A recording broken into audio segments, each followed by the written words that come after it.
Winter flooding from torrential rain is causing headaches for states in the Northeast and the Mid-Atlantic. But more rough weather appears to be on the way, unfortunately. John Lawrence reports with more. It's not okay, guys. We need help. Some streets in New Jersey are looking like rivers right now. Uh-oh, here comes a dummy. Here comes a dummy. Here comes a dummy. That's really close. Dummy. Tens of millions of people along the Northeast, Mid-Atlantic, and southern New England areas are dealing with the aftermath of storms that produced flash floods over the past few days. More damage. Refrigerators are underwater. Probably going to need disinfectants. Nobody's blocking the street off for us. Additional storms are expected in some already stricken spots, which will likely cause additional wreckage. We still have bent trees that are broken in half and splintered everywhere. In the backyard, in the side, everywhere. It was like a cyclone like you would not imagine. Some residents in Harwinton, Connecticut have been without power for at least 2 days. I said, we're going to the basement. That's it. I didn't think it was going to stop. Officials are reminding residents to be cautious while out in the wetter than usual elements. We've activated our Office of Emergency Management, been in contact with all 21 counties and hundreds of municipalities, and we're helping communities recover. But this weather isn't over yet. I'm John Lawrence reporting. Thank you, John. Now, meanwhile, extreme heat has been baking large swaths of the country, but is relief in sight? That's the big question. And here's CNN meteorologist Dan Van Dam with the answer for all. Or with the development of modern guns warfare, which has such a profound impact on you. Where'd that go?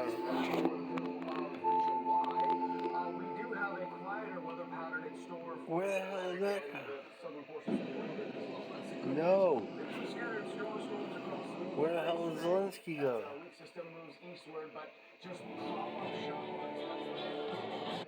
The next 24 hours or so. Temperatures here, 4 for the nation's capital. Look at that. Comfortable 72 do so in a fully justified war. 92 for Atlanta. We've got some heat though building across the western parts of the U.S. that will continue to build as we head into the end of the week and into next weekend. Here's a look at your extended forecast In on the East June Coast. alone, nearly 28 Southern Russian soldiers were eliminated, and we have video confirmation. It's coming around the curve, the concentrated.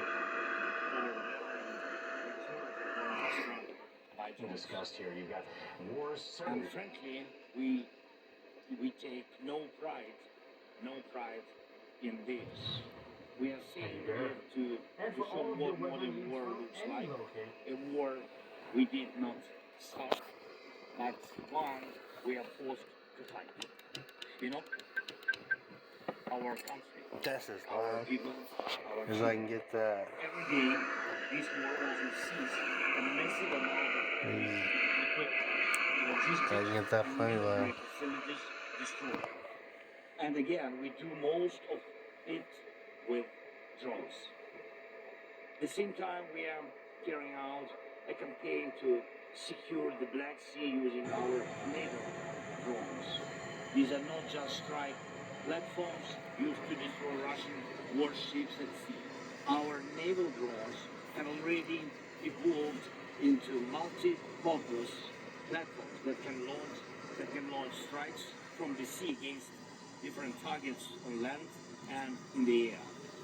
At the same time, we are fighting in the skies on two key fronts: defending Ukraine from Russian attacks and carrying out our long-range sanctions against Russia for peace. With our medium-range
again, for this NATO summit, at 8 o'clock Eastern, the president participates in a state arrival ceremony and honor bird review. We'll have that here on right side. Also, 15 minutes later, the president participates in a bilateral meeting with President Erdogan of the Republic of Turkey. So, 8 o'clock this morning and 8:15. In the meantime, we have a lot to get to, including some great sponsors.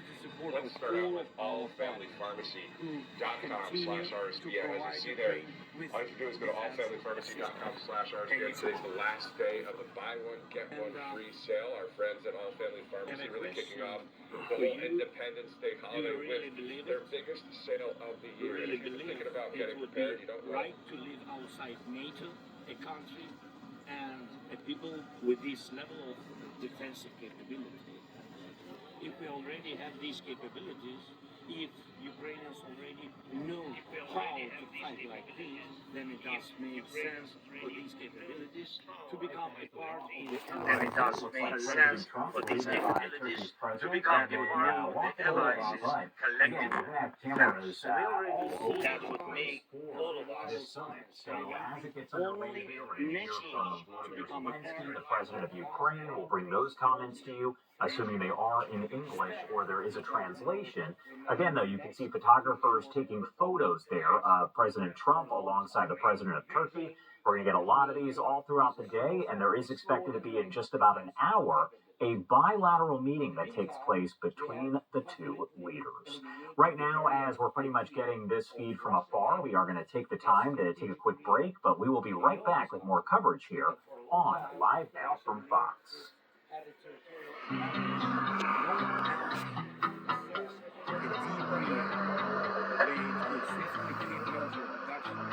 Military equipment and everything each war depends on the living. No one could reach them, and we have reached them. Just yesterday, Ukrainian drones broke through Russia's defenses and struck the Russian oil refinery in Siberia. And this is not an exception. There is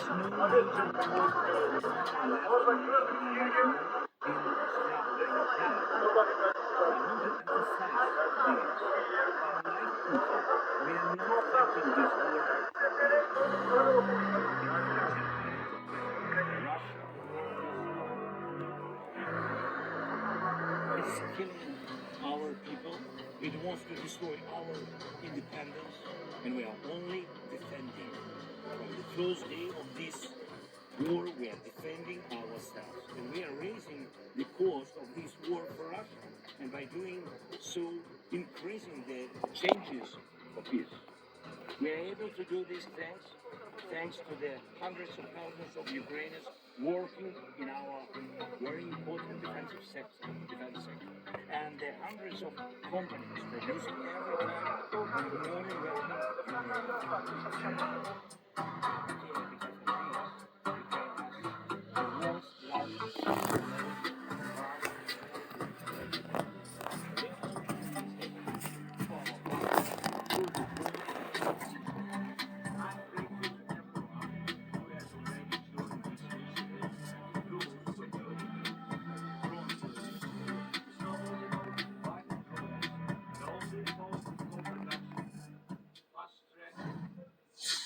And welcome back here on Live Now from Fox. The time is 7:22 on the East Coast and 4:22 on the West Coast. My name is Josh Breslow, and you are once again taking a live look from one of the many cameras that we have over in Turkey right now, where you can see some of the vehicles that look like they are going to be escorting President Trump over to the location of the summit. Now, we are waiting to see as he went inside of a building if he comes out and makes any remarks. If he does, we're going to bring those to you in full, commercial-free, as we always do here on Live Now from Fox. Right now, though, what I want to do is bring in a guest to help break down more about the NATO summit in general, what we're watching for, what this all means, and why it is such a high-stakes situation.